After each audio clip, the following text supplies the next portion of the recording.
Avant de plonger dans cette histoire incroyable, pensez à vous abonner à la chaîne et à activer la cloche. Ici, chaque récit a quelque chose à dire, et vous ne voudrez pas en manquer un seul. La pièce était froide. Trop froide pour un lieu où un homme allait vivre ses dernières minutes. Les murs gris de la chambre d'exécution de la prison d'État de Redwood Falls semblaient absorber chaque respiration, chaque battement de cœur. Une horloge accrochée au mur avançait lentement, presque cruellement. 21h47. Il restait 13 minutes. Assis sur une chaise métallique, les poignets menottés, Marcus Carter fixait le sol. Ancien sergent de police. Officier décoré à 3 reprises. Aujourd'hui, condamné à mort. Ses épaules larges trahissaient encore l'homme qu'il avait été, celui qui avait couru vers le danger pendant que d'autres reculaient. Mais ses yeux racontaient autre chose. Il portait le poids de l'injustice, de la trahison, et surtout d'un silence qu'il n'avait jamais pu briser. À travers la vitre teintée, plusieurs silhouettes observaient la scène. Des journalistes. Des responsables judiciaires. Des hommes convaincus que l'affaire était déjà classée. Pour eux, Marcus n'était plus qu'un dossier. Un numéro. Une erreur acceptable. Le directeur de la prison s'approcha, un document à la main. Officier Carter, conformément à la loi, vous pouvez formuler une dernière demande. Marcus releva lentement la tête. Ses chaînes tintèrent doucement. Pendant un instant, personne ne parla. Puis il inspira profondément. Je veux voir mon partenaire. Un gardien fronça les sourcils. Un membre de votre famille? Marcus secoua la tête. Non. Mon chien. Rex. Mon K9. Un murmure parcourut la salle. Certains esquissèrent un sourire moqueur. Un chien? À ce moment précis?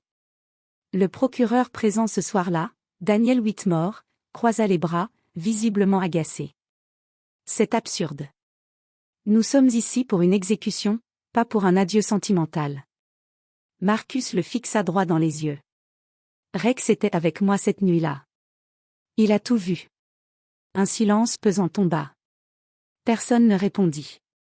Mais dans le couloir adjacent, derrière une porte épaisse, un berger allemand noir et fauve se mit soudain à gémir. Comme s'il avait senti quelque chose. Comme s'il savait que le temps de son partenaire s'épuisait. Marcus ferma les yeux. Des souvenirs revinrent. Les patrouilles de nuit. Les ordres murmurés. Les vies sauvées. Et ce dernier regard que Rex lui avait lancé le soir de l'arrestation, un regard incompréhensif, presque humain. S'il vous plaît, murmura Marcus d'une voix brisée. Laissez-moi lui dire au revoir. Le directeur hésita. Ce genre de demande n'apparaissait dans aucun protocole. Finalement, il soupira. 5 minutes. Pas une de plus. À cet instant précis, sans que personne ne le sache encore, la vérité venait de trouver sa dernière chance. Car Rex n'était pas seulement un chien. Il était un témoin. Et il n'avait jamais appris à mentir. Bien avant les murs froids de la prison de Redwood Falls, Marcus Carter était connu comme l'un des policiers les plus respectés de la ville. Il n'élevait jamais la voix. Il n'agissait jamais par colère. Et pourtant, quand Marcus entrait dans une pièce, même les criminels les plus endurcis ressentaient quelque chose, une autorité silencieuse. Il avait grandi dans le quartier sud de Baltimore, un endroit où les sirènes faisaient partie du paysage sonore et où apprendre à survivre était une compétence aussi vitale que lire ou écrire. Son père, ancien ouvrier portuaire, lui avait appris très tôt une règle simple. Fais toujours ce qui est juste, même quand personne ne regarde. Marcus avait pris ces mots comme une mission. À l'académie de police, il s'était distingué non par la force brute, mais par son sang-froid. Là où d'autres perdaient le contrôle, lui observait. Là où d'autres tiraient trop vite, lui attendait. Mais cette maîtrise avait aussi un prix. Trop lent. Trop réfléchi. Pas assez agressif. Les remarques venaient souvent des mêmes voix. Des voix qui le regardaient autrement. Parce qu'il était noir. Parce qu'il refusait de jouer un rôle. C'est lors de sa 6e année de service qu'il demanda à intégrer l'unité K9. La salle de sélection était tendue. Les instructeurs parcouraient les dossiers, s'arrêtant à peine sur le sien. Carter, vous êtes sûr? Demanda l'un d'eux. Ces chiens ont besoin d'un leader fort. Marcus soutint son regard. Alors laissez-moi leur montrer. C'est ce jour-là qu'il vit Rex pour la première fois. Un berger allemand, légèrement à l'écart des autres. Pas agité. Pas bruyant. Juste, attentif. Alors que les autres chiens aboyaient frénétiquement, Rex restait immobile, les yeux fixés sur Marcus. Un regard profond. Calme. Évaluateur. Marcus s'accroupit lentement. Salut, partenaire. Rex ne bougea pas tout de suite. Puis, sans ordre, sans laisse, il s'approcha et posa doucement sa tête contre la poitrine de Marcus. La pièce devint silencieuse. Un instructeur murmura. C'est étrange. Il ne fait jamais ça. À partir de ce moment, plus rien ne fut jamais pareil. Marcus et Rex devinrent un binôme redoutable. Ils anticipaient les dangers avant qu'ils n'explosent. Ils communiquaient sans mots. Rex détectait ce que les machines manquaient. Marcus lisait ce que les rapports ne disaient pas. En 7 ans, ils sauvèrent des dizaines de vies. Mais plus Marcus devenait exemplaire, plus certains collègues commençaient à se méfier. Parce qu'un homme droit dans un système bancal est toujours une menace. Et sans le savoir encore, cette droiture allait le conduire droit vers la nuit qui détruirait tout. La pluie tombait sans interruption sur East Harbor, transformant les rues en miroirs sombres où les gyrophares se reflétaient comme des éclats de verre. Il était 23h18 quand Marcus Carter reçut l'appel radio. Unité K9, intervention immédiate. Suspect armé, entrepôt du quai 7. Marcus serra le volant. Rex, assis à l'arrière du véhicule, releva instantanément la tête. Il connaissait ce ton. Ce n'était pas une intervention ordinaire. On y va, mon grand, murmura Marcus. L'entrepôt du quai 7 était un bâtiment abandonné depuis des années, utilisé désormais pour des trafics discrets. Quand Marcus arriva, plusieurs voitures de patrouille étaient déjà sur place. Des silhouettes armées se déplaçaient dans l'ombre. Le lieutenant Brian Ansley s'approcha. Carter, on entre par l'est. Le suspect est dangereux. Marcus observa les lieux. Trop de zones aveugles. Trop de nervosité. Rex grogna doucement. Il y a quelque chose qui ne va pas, dit Marcus. Rex sent une arme, et plus d'une présence. Ansley fronça les sourcils. On n'a pas le temps pour ça. On agit. À l'intérieur, l'air était lourd, chargé de poussière et de tension. Les pas résonnaient. Chaque ombre semblait vivante. Soudain, Rex s'arrêta net. Oreilles dressées. Corps tendu. Marcus leva le poing. Stop. Mais avant qu'il ne puisse parler, un autre officier cria. Là. Un coup de feu éclata. Puis un second. Le chaos s'installa en une fraction de seconde. Marcus sentit Rex tirer sur la laisse, l'entraînant vers la gauche loin du bruit. À couvert, cria Marcus. Un homme surgit de l'ombre. Une arme à la main. Lâchez votre arme, hurla Marcus. Le temps sembla se figer. Le suspect tira. Marcus réagit par instinct. Un seul coup. Le corps tomba lourdement sur le sol humide. Silence. Rex aboya furieusement, tournant autour du corps, grognant vers les ténèbres, il y avait quelqu'un d'autre. Ce n'est pas fini, cria Marcus. Mais déjà, les autres officiers arrivaient. Les minutes suivantes furent confuses. Radio saturée. Ordre contradictoire. Sirène. Puis Marcus sentit quelque chose changer. Les regards. Les chuchotements. Carter a tiré. La caméra ne tournait pas. Marcus regarda sa poitrine. La lumière de sa caméra corporelle était éteinte. Il fronça les sourcils. C'est impossible, je l'avais activé. Ansley s'approcha lentement. Marcus, pose ton arme. Rex se plaça instinctivement devant lui, dents visibles. Recule, Carter. À cet instant précis, Marcus comprit. Ce n'était pas une erreur. C'était une décision. Et dans cette nuit détrempée, alors que les gyrophares tournaient encore, un héros venait d'être choisi comme coupable. La salle d'audience du tribunal de Redwood County était pleine à craquer le premier jour du procès. Caméra. Journalistes. Commentateurs. L'affaire avait été baptisée par les médias. Le policier qui a dépassé la ligne. Marcus Carter entra menotté, vêtu d'un costume trop grand. Il marchait lentement, le regard droit, mais à l'intérieur, tout s'effondrait. Dans le public, il chercha un visage familier. Personne. Rex n'était pas là. Le juge Harold Whitman frappa de son marteau. La cour est en session. Le procureur Daniel Whitmore se leva aussitôt. Calme. Sûr de lui. Mesdames et messieurs du jury, ce procès n'est pas celui d'un héros, mais d'un homme qui a laissé ses préjugés guider son arme. Chaque mot était une lame. Les témoins se succédèrent.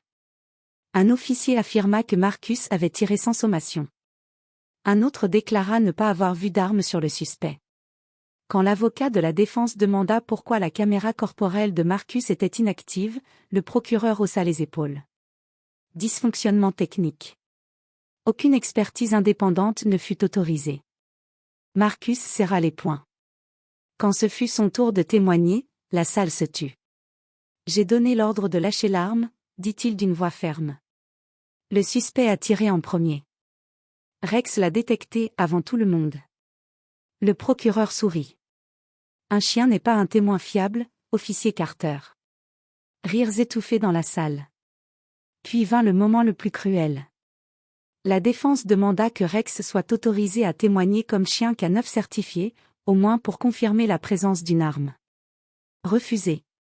Sans explication. À l'extérieur du tribunal, les titres défilaient déjà. Violence policière, un officier franchit la limite. La preuve accablante contre Carter. Mais la vraie preuve n'était jamais montrée. Après 4 jours seulement, le jury se retira.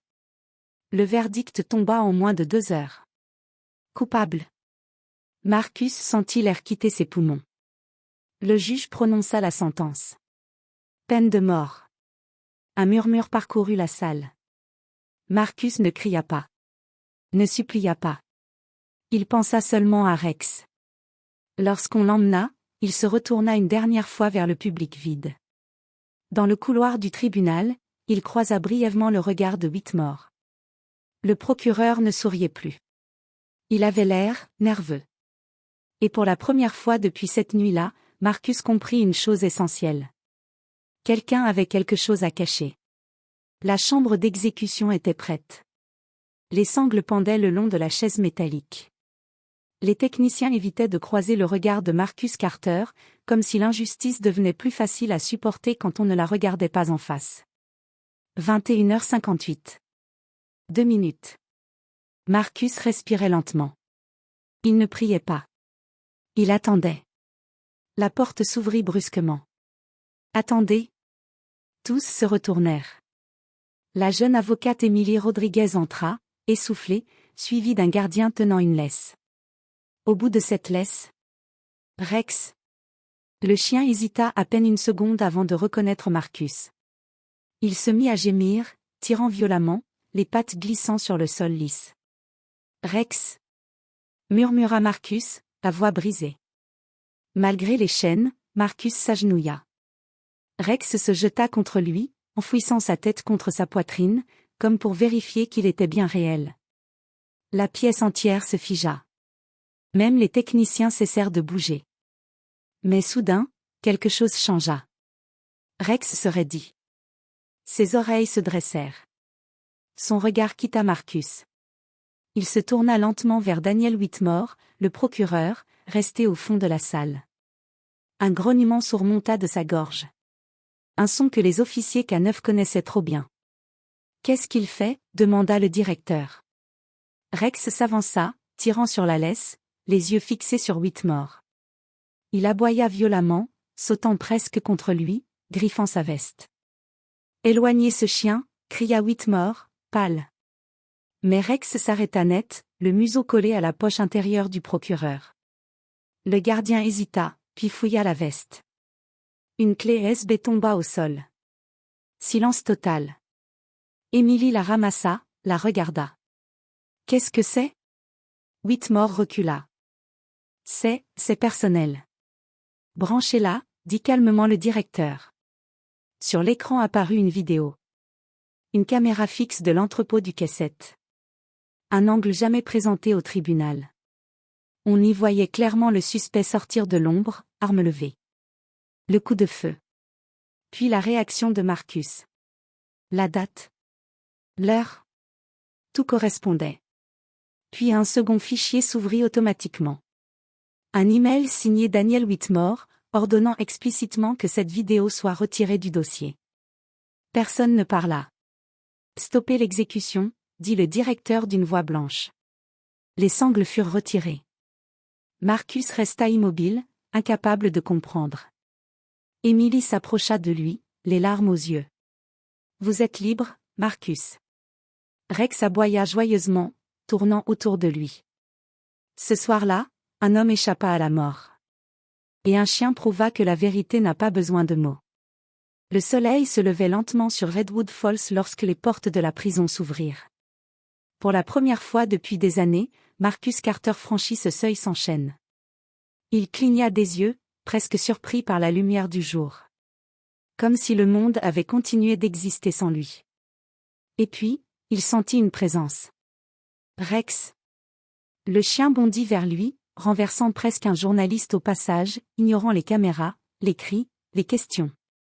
Il sauta contre Marcus, la queue battante, gémissant de joie, comme s'il essayait de rattraper tout le temps perdu. Marcus s'agenouilla, enfouit son visage dans le pelage de son partenaire. « Tu ne m'as jamais abandonné. » murmura-t-il. Les images firent le tour du pays en quelques heures. Un homme innocent sauvé par son chien. Un système exposé. Une exécution stoppée à 2 minutes de la fin. Le procureur Daniel Whitmore fut arrêté le lendemain pour dissimulation de preuves et abus de pouvoir. L'affaire entraîna une enquête fédérale. Plusieurs condamnations furent réexaminées. Mais Marcus refusa les interviews spectaculaires. Il refusa aussi de retourner dans la police. « Je ne veux plus porter un uniforme qui peut être utilisé contre la vérité », dit-il simplement. À la place, il fonda l'initiative Silent Witness, une organisation dédiée à la défense des personnes injustement condamnées et à la protection des chiens K9 abandonnés ou retirés du service. Rex devint le symbole de cette cause. Chaque fois qu'un nouveau dossier arrivait, Marcus posait la main sur la tête de son chien et disait « On y va, partenaire ». Des années plus tard, dans un parc paisible, un vieil homme noir marchait lentement, accompagné d'un berger allemand grisonnant. Les passants ne savaient pas qui ils étaient. Mais ceux qui connaissaient l'histoire savaient une chose. La justice peut être aveugle. Mais la loyauté, elle, voit toujours clair. Et parfois, la vérité à 4 pattes, un museau humide, et le courage d'aboyer quand tout le monde se tait.